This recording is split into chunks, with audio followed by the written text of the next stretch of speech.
E aí aprendi a viver dentro do mato, também pegar o boiado com meu pai meu genitor. Eu sou matuto do pé rachado, não tive tempo de estudar pra ser doutor. A minha escola foi o roçado, e o Brasil come do suor do agricultor.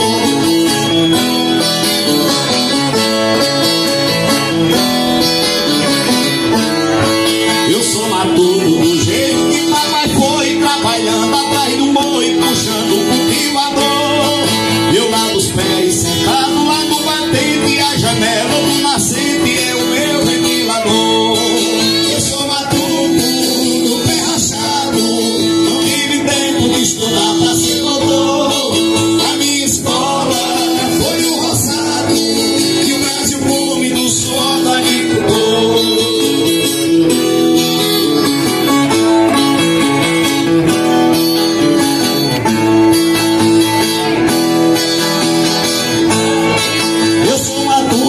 Acordo bem cedinho, escutando o passarinho e o galo cantador.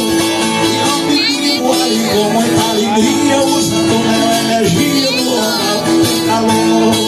Eu sou matuto do pé rachado, não tive tempo de estudar pra ser doutor. A minha escola foi o roçado, e o Brasil come do suor do agricultor.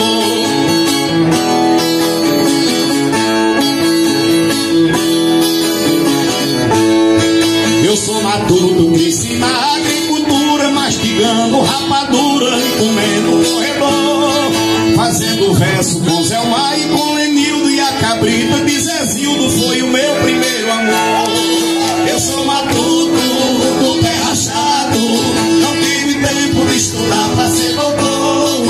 A minha escola foi o roçado, e o Brasil come do suor do agricultor.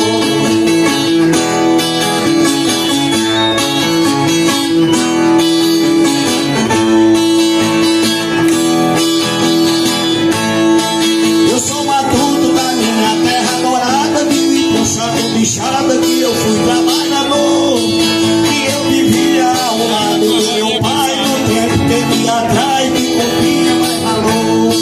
Eu sou matuto, sai daqui rachado, não tive tempo de estudar pra ser doutor.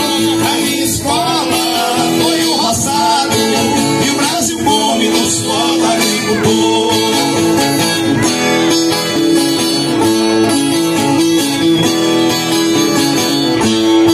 Eu sou matuto e trabalhei lá na roça, morando numa palhoça que tinha pouco valor.